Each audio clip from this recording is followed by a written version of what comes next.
Bismillah. Terima kasih sekali Ibu dan Bapak-Bapak anggota Komisi 5 DPR RI yang kami muliakan.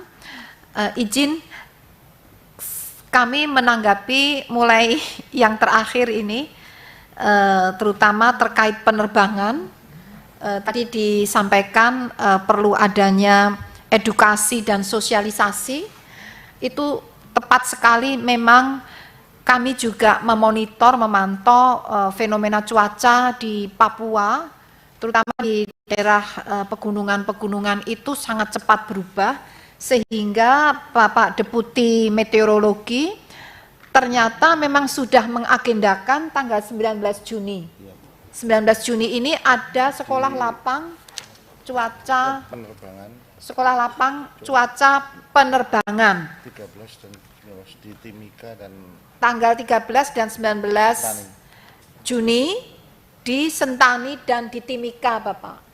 Jadi semoga Pak William, itu ada apa? Coba ulangi Bu, biar Pak William dengar. Ya, penting Pak William. Jadi tadi yang Bapak sampaikan bahwa risiko ancaman cuaca yang sangat cepat berubah untuk keselamatan penerbangan. Ini kami juga memonitor dan mengamati hal yang sama dan memandang itu urgent karena insiden telah terjadi beberapa kali, sehingga Bapak Deputi Meteorologi telah mengagendakan di bulan Juni tanggal 13 dan 19 Juni ini akan dilakukan sekolah lapang cuaca penerbangan untuk di Sentani, itu tanggal 13 ya? 13, kalau yang Timika 19 Juni. Jadi Timika 19 Juni, Sentani 13 Juni. Kami berkoordinasi dengan apa ini? Dengan tenaga ahlinya Pak. Oh, sudah dengan tenaga ahli Bapak. Kami sudah berkoordinasi. Ya, berarti insya Allah sudah aman Bu ya? Insya Allah. Informasi sudah sampai ke TA-nya Pak William. Ya, ke tenaga ahli beliau. Nah, mungkin udah aman belum tuh Pak. Itu. Ditunggu Bapak di sana nanti. Iya, semoga Bapak bisa hadir juga. Kemudian, ini punya Anda. Kemudian pertanyaan yang lain, sekolah lapang cuaca untuk nelayan dan gempa agar dilakukan di Maluku dan Papua. Kami sudah melakukan dan akan terus melakukan ya Mas. Itu kapannya tuh perlu ada jadwalnya, sudah dijadwalkan. Jadi hampir di seluruh wilayah Indonesia.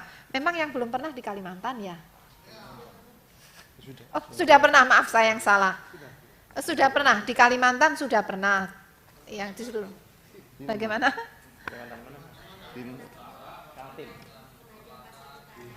Ini ada Bu.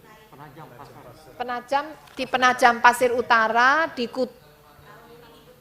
tahun ini di Kutai Timur. Tanggal 8 Ya. 9 Agustus ya. Jadi ini sudah diagendakan tanggal 8 hingga 9 Agustus di Kutai Timur, Bapak. Sekolah lapang gempa ya? Gempa, sekolah lapang gempa. Dan sudah ada 8 peralatan seismograf untuk mendeteksi gempa. Kemudian coba ditayangkan, oh sorry, dengan ya sudah ada 8, benar. Kemudian terpasang juga warning receiver system, yaitu sistem yang apa ya, yang tugasnya secara otomatis menerima informasi apabila gempa terjadi dalam waktu 3 menit, 3 menit, informasi itu segera diketahui dan disebarkan. Itu ada 8 di kantor BPBD. Nah, kemudian ini rencana di IDRIP itu akan dipasang juga ya? Akan dipasang 23 seismograf Pak, melalui proyek IDRIP. Mohon maaf. Oh, saat ini sudah 23, akan ditambah lagi. Jadi yang sudah terpasang itu 23 seismograf, tapi dengan adanya IDRIP akan mendapat tambahan berapa Mbak? Ini Bapak Deputi Geofisika. minimal dapat tambahan 4 lagi. Posisinya yang terpasang ini, yang hijau tua itu apa Pak? Posisi. Sangkuriang itu yang sebelah mana? Diajak Pak Ani. Mbok anu dengan beliau koordinasi Diajak dengan mana? staf ahli Bapak, kami mohon komunikasi biar nggak salah. Dicatat ya Mas. Ya baik. Jadi itu untuk seismograf sudah, di Papua juga, kemudian di NTB tentang gunung api. Nah ini tentang gunung api kami perlu menyampaikan kepada Bapak Ibu anggota Dewan dan pimpinan Dewan yang kami muliakan. Untuk gunung api itu di luar jadi BMKG tidak mendapatkan wewenang untuk memonitor gunung api. Jadi wewenang itu di bawah Kementerian Energi dan Sumber Daya Mineral. Jadi di bawah Kementerian Energi Sumber Daya Mineral itu ada satu badan yang disebut Badan Geologi, dan itu masih di bawah Badan Geologi lagi. Jadi levelnya 2 level di bawah kementerian, disebut Pusat Vulkanologi dan Mitigasi Bencana Geologi. Sehingga memang ini salah satu kelemahan atau kendala kami. Karena kalau tsunami itu penyebabnya bisa gunung api, sedangkan kami tidak ada informasi gunung api. Nah, kami sedang berupaya data-data dari gunung api ini yang ada di kementerian yang lain itu bisa masuk ke BMKG. Karena kalau tidak bisa masuk, dapat terjadi seperti kejadian tahun 2019. Ada tsunami di Selat Sunda. Itu karena ada erupsi gunung api yang mengakibatkan gunungnya ambrol, kemudian menjadikan tsunami. Nah, saat itu kami kaget sekali, tidak ada gempa kok bisa ada tsunami. Nah, saya curiga ini jangan-jangan gunung api, tapi kita nggak punya data. Sehingga kita istilahnya ya tidak bisa memberi peringatan dini, karena tidak ada datanya. Nah, sehingga mulai tahun 2019, kami berupaya bersinergi dengan Pusat Vulkanologi untuk mendapatkan data tersebut. Namun sampai hari ini sudah berapa tahun ya, belum berhasil. Jadi hanya data masuk, kadang-kadang nggak masuk, terus data itu tidak ada metadatanya. Lokasinya di mana, ini sangat penting karena untuk menghitung itu kita harus tahu kalau ada data itu posisinya di mana. Nah, sehingga itu handicap kami, Pak. Kendala kami dalam hal memonitor gunung api memang tidak ada kemampuan, tidak ada kewenangan meskipun kami berusaha untuk bersinergi. Jadi kami mohon maaf kalau belum bisa maksimal, tapi kami akan terus berupaya, mohon dukungannya. Kemudian juga kami terima kasih ini atas apresiasi terhadap WTP, dan itu tentunya pasti berkat dukungan dari Komisi 5 yang selalu memberikan bimbingan, arahan, koreksi. Kemudian terima kasih atas dukungan untuk insya Allah kenaikan anggaran. Kemudian selanjutnya ini mohon izin kami mulai dari bawah untuk Pak Irwan, ini menjadi atensi kami tadi tentang sekolah lapang gempa, segera dilakukan ya tadi Agustus ya. Sekolah lapang cuaca nelayan akan terus dilakukan ya Pak Eko, terus dilakukan. Kemudian tentang ini mungkin Pak Deputi Geofisika, gempa yang ini loh, yang tanggal 5-6 Juni di Kutai Timur, itu kan bisa dilihat ya. Itu masih ada gempa-gempa susulan atau bagaimana, intinya mohon ditugaskan stasiun yang ada di sana, di Balikpapan untuk menenangkan warga, memberikan sosialisasi plus informasi dengan datanya, biar kalau tahu apa yang terjadi kan paling tidak agak lebih tenang, lalu apa yang harus disikapi. Jadi mohon izin kami akan segera tindak lanjuti, mohon maaf ini Dan tentang kenaikan suhu betul sekali, karena efek atau dampak dari perubahan iklim baik global ataupun lokal, itu sebagai contoh di Puncak Jayawijaya, esnya itu diprediksi oleh BMKG, jadi kami melakukan riset, tahun 2025 itu esnya sudah habis, dan itu akan mempengaruhi tata air di wilayah Papua, karena es itu habis. Kemudian kami ada riset tentang cuaca tersebut, Pak. Dan memang dari hasil monitoring kami, Indonesia itu terjadi di Samarinda, Pak, di Kalimantan Timur. Jadi kalau ada di sekitar Samarinda, memang relatif Indonesia sudah menjadi peringatan seluruh dunia. Dan dari hasil riset BMKG, kalau kita tidak segera melakukan upaya mitigasi, hutannya tidak segera kita reboisasi, bahan bakar fosil batu bara masih terus, maksudnya fosil itu masih terus dieksploitasi, diprediksi akhir abad 21 atau tahun 2100, kenaikan suhu akan mencapai 3,5 derajat Celcius, Pak, tidak hanya 0,9. 0,9 itu dampaknya sudah bencana di mana-mana.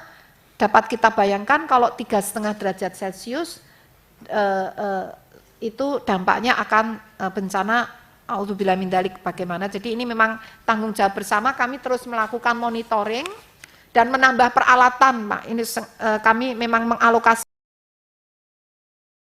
pertanyaan Pak Sigit sekaligus tentang apakah peralatan dan perawatan untuk mengantisipasi atau mendeteksi kenaikan suhu ini dialokasikan. Ya, kami mengalokasikan, namun kami harus cermati dulu bagaimana dampak dengan backlog 1T terhadap, karena peralatannya kan juga tidak simple ya. Jadi perlu kami cek seberapa detail dampak dari pengurangan anggaran ini terhadap ketersediaan peralatan itu. Namun dari Bappenas sangat-sangat mendukung upaya untuk monitoring kenaikan suhu ini dan dampaknya. Kemudian tadi gunung bawah laut memang kami tidak mampu ya, tidak dilengkapi dengan sarana untuk memonitor, meskipun kami berupaya kerjasama. Kemudian juga dari Ibu Chen tadi sudah nggak ada ya, tapi itu saya mimpi sampai Ibu Chen yang tentang radar itu, karena memang betul sekali yang disampaikan beliau, di Natuna itu sangat membutuhkan radar, tapi kami beberapa tahun, sudah 2 kali ya, 2 tahun gagal terus untuk mengadakan radar. Kali ini 2024, bismillah, insya Allah kami sudah mengalokasikan. Oh, malah 2023? Oh ya.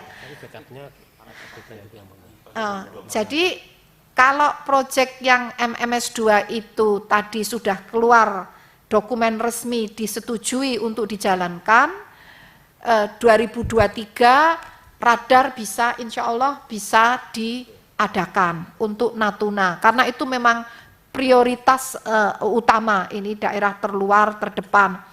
Namun kalau itu gagal, kami ada rupiah murni tapi di tahun 2024. Jadi tertunda, kalau enggak tahun ini 2024. Ini sudah janji yang lama, Bapak, kami mohon maaf atas keterbatasan tersebut. Kemudian dari Bapak Harvey, ini terima kasih sekali, Bapak sangat memperhatikan kami, sampai kantor kami juga memperhatikan, ini malu saya, ini Pak, terima kasih. Dan nanti ini kami ya sudah akan ditindaklanjuti Pak Senan. Langsung ini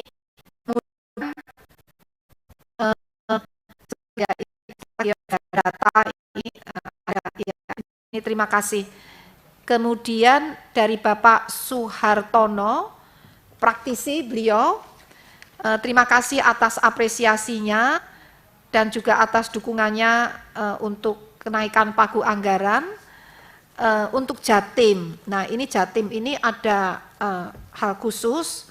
Tadi disampaikan bahwa dengan normalisasi sungai berkat mendengarkan dan menindaklanjuti arahan Komisi 5 khususnya Bapak yang berada dari dapil tersebut, banjir bisa dikendalikan.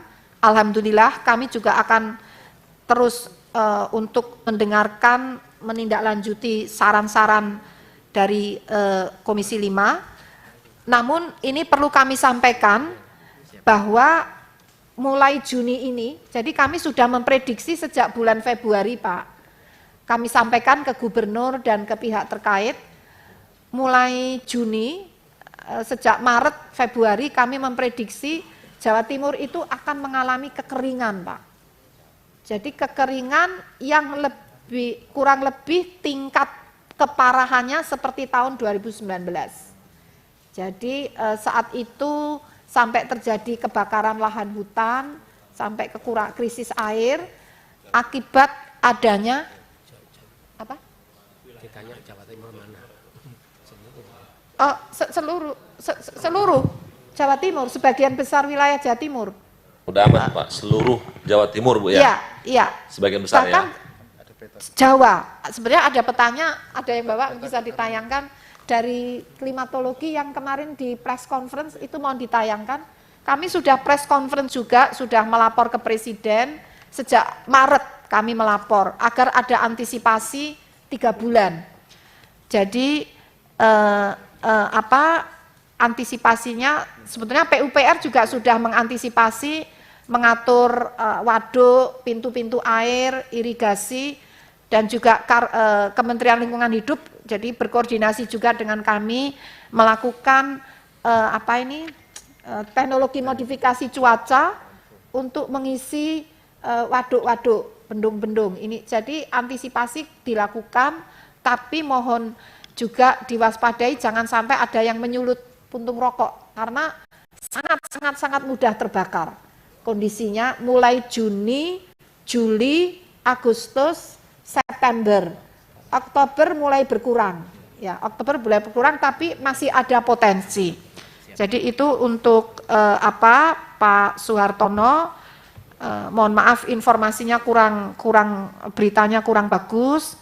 Tadi Ibu Chen, Ibu, saya ini merasa berhutang dan berdosa sama Ibu. Sampai mimpi Ibu saya ini. Sampai mimpi. Lah malu udah 2 kali seakan-akan bohong, tapi sebenarnya kami malah terbohongi ya. Terbohongi. Tapi karena sudah begitu malunya, kami berupaya tahun anggaran 2024 dari APBN itu kami alokasikan untuk radar di Natuna. Dan ini sebetulnya tidak hanya Ibu, karena ini kepentingan negara Bu. Itu NKRI terluar terdepan dan memang sangat vital di sana. Dan bahkan seandainya tadi proyek STR2 yang MMS 2 itu disetujui secara tertulis, kan sekarang baru lisan, itu langsung akan kami segera nomor 1 pengadaan radar. Jadi alternatifnya kalau tidak dari pinjaman luar negeri, kalau berhasil, kalau gagal pinjaman luar negeri 2024 dengan APBN. Itu pimpinan sebentar ya, boleh ya, setengah menit. Yes. Bu Profesor, kalau pakai rupiah murni kira-kira bulan berapa? Jangan udah lewat.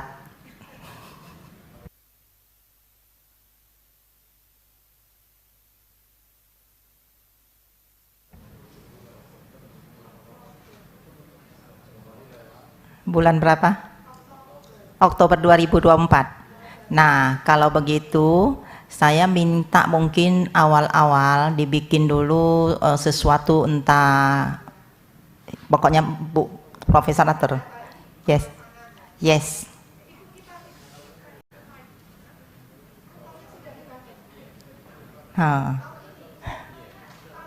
Nah, saya nanti kunjungan ke sana. Siap. Oke, terima kasih Bu Profesor. Silakan Bu, lanjutkan Bu.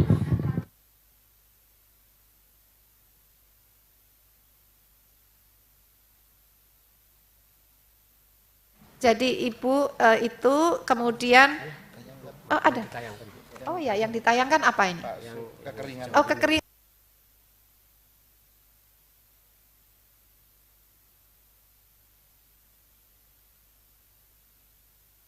Jadi seluruh Jawa ini petanya dibesarkan. Peta paling kiri atas itu bulan Juni ya Pak Fari? Juni kan? Bulan Juni, jadi yang diwaspadai yang warna coklat. Coklatnya semakin menghitam, itu keringnya semakin meningkat. Nah, dari sini terlihat di bulan Juni, ini sudah mulai paling hitam itu Jawa Timur Pak. Mohon maaf ini beritanya. Paling hitam itu Jawa Tengah, sebagian dan Jawa Timur, sebagian besar Jawa Timur. Nah, kemudian Jawa Tengah, Jawa Barat, Nusa Tenggara, paling hitam di Nusa Tenggara itu Pulau Sumba, serta di Sumatera Selatan itu coklatnya sudah muncul. Sebagian kecil Kalimantan Selatan dan Kalimantan Tengah sudah mulai orange, ini mulai kering. Lalu Sulawesi Selatan, pantai barat sudah mulai kering. Ini bulan Juni. Papua Selatan, ini Pak William, ini Papua bagian selatan sudah mulai kering. Nah, lalu peta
semakin meluas di bulan September, semakin meluas. Jadi puncaknya Agustus September, puncak keringnya ini. Nah, kemudian Oktober masih kering, tapi sudah mulai berkurang, tapi masih kering, lebih kering dari saat ini. Itu. Dan akhirnya Agustus itu September ya, September ini masih ini coklat dan orange, dan akhirnya Oktober tersisa di Jawa Timur lagi. Jadi yang paling lama kena itu Jawa Timur, hampir merata, kemudian Nusa Tenggara masih, Sumatera bagian selatan dan Sulawesi Selatan dan Tenggara, Kalimantan itu Kalimantan Selatan. Demikian Pak untuk kering, dan ini yang terakhir dari Bapak Tamanuri. Sudah nggak ada, tapi ini kami sampaikan, itu terima kasih atas perhatian Bapak, kami akan segera tindak lanjuti persoalan polusi udara ini, dan tadi ada kelebihan pembayaran, temuan ini harus segera kami selesaikan juga, sedang dalam proses ya. Demikian Bapak. Yang Bani tadi sudah. Oh ya, yang tadi yang secara sah, apa tadi? Ada satu yang tidak dapat dilanjutkan, tidak dapat ditindaklanjuti secara sah, itu karena apa? Gugatan dari penyedia melalui BANI, Badan Arbitrase Nasional Indonesia, yang memenangkan gugatan oleh penyedia terhadap BMKG. Demikian. Terima kasih. Mohon arahan lanjut Bapak, mohon maaf bila ada kekurangan. Pak Ketua, Pak Ketua, izin, boleh? Setengah menit boleh Pak ya? Boleh. Hah? Ya. Bu Ketua, Bu Kepala, mohon ditayangkan tadi yang hitam-hitam di Jawa Timur tadi. Ngeri kita. Peta. Aha. Nah, ini pertanyaan saya begitu memang. Jadi harus ada modifikasi cuaca, modifikasi iklim, dan itu di bawah siapa pertanyaan pertama. Nah, kalau itu ada di bawah BMKG, di anggaran di mana itu letaknya? Itu yang kedua. Yang ketiga, jangan sampai dikurangi oleh karena itu jadi Ibu memberikan antisipasi kan? Dan Ibu pasti punya langkah-langkah mitigasi. Nah, langkah-langkah mitigasi itu harus ada biayanya di sini, harus muncul di sini. Oleh karena itu saya tanya kepada Bu Kepala, ini anggaran itu ada di mana? Dan apakah itu tupoksi dari BMKG untuk melakukan modifikasi cuaca? Ya, modifikasi cuaca atau hujan buatan lah kasarannya begitu. Ya, karena ini pasti harus ada ini. Ibu sudah menyampaikan prakiraan, terus antisipasinya bagaimana? Harus ada jawabannya. Terima kasih. Pak Ketua, terima kasih atas waktunya. Ya Bu, silakan Bu. Terima kasih sekali pertanyaan Bapak. Jadi benar sekali harus ada modifikasi cuaca dan itu dilakukan, namun jadi melakukannya sejak bulan apa ya? Sudah beberapa bulan. Maret ya? Maret itu mulai dari Pekanbaru. Riau juga ya. Jadi sudah dimulai sejak bulan Maret. Nah, anggarannya karena ini konteksnya mencegah bencana, jadi dari BNPB. Dari BNPB dan Kementerian, kalau BNPB itu dana on call ya. Dan juga Kementerian Lingkungan Hidup, karena untuk mencegah karhutla. Untuk Bu mencegah. Kepala, Ibu, artinya pertanyaan Pak Sigit tadi, anggarannya tidak di Ibu? Tidak. Nah, tidak di Ibu, Pak? Tidak. Berarti di BNPB? BNPB dan atau KLHK. Oke. Betul. Gimana Pak Sigit? Tidak, nggak masuk. Nggak masuk Bu ya? Masuk. Nggak, maksudnya penganggaran untuk membuat hujan buatan itu. Ada di Ibu anggarannya? Ini tupoksi bersama. Tupoksi bersama? Iya. Antara BMKG, KLHK, BRIN. Karena teknologinya BRIN. Artinya kalau itu tupoksi bersama, anggarannya anggaran bersama? Tidak. Apa anggarannya di BNPB? Anggarannya di BNPB dan KLHK. Artinya secara teknis pelaksanaannya BNPB kan? Kami sama BRIN. BRIN? Ya, dan TNI karena pesawat. Teknisnya kami bersama BRIN karena sainsnya, lalu pesawatnya TNI. Dan BNPB itu? BNPB itu dana. Dana? Dananya. Oh, penyumbang dana saja masuk dana BNPB. Artinya ini bersama lah ya? Ya bersama lah. Gitu Pak Sigit. Berarti ada tupoksinya. Nah, gimana Pak Sigit? Cukup? Ruwet ya? Nanti kita bahas khusus lah. Waktu kita membahas anggaran nanti secara detail. Terang saya khawatir Jawa Timur hitam ini nggak tertangani. Terima kasih. Karena kalau yang hitam itu selain Jawa Timur, itu Lampung ya? Lampung itu hitam juga kan? Banyak Pak Sigit, di beberapa provinsi itu hitam itu. Nah artinya begini Bu, ini maksud Pak Sigit dan mungkin teman-teman di sini, Bu Kepala harus berkoordinasi dengan BNPB dan BRIN tadi. Bagaimana mengantisipasi membuat hujan buatan tadi di daerah-daerah yang terancam kekeringan. Begitu kan Pak Sigit? Nah nanti detailnya nanti kita bahas Pak Sigit. Waktu kita membahas anggaran dengan Pak Sestama dan Pak Deputi gitu ya. Cukup ya Pak Sigit ya?